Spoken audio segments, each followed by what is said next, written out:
This video demonstrates cash receipt under vouchers. Cash receipt voucher is the proof of transaction between two parties. The voucher is important because it is an internal accounting control mechanism that ensures the amount received.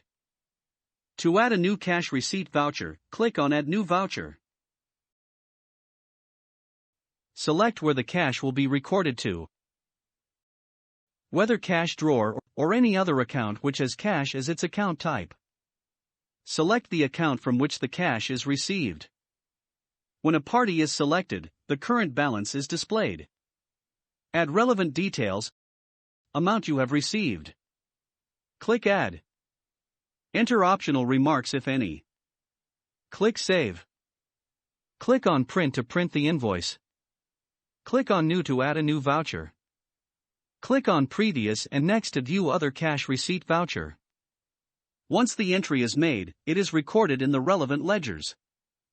Subsequent account ledgers to whom the payment is received from is updated with the entry as well. A cash receipt voucher can be cancelled as well. The cancelled voucher will stay in the record.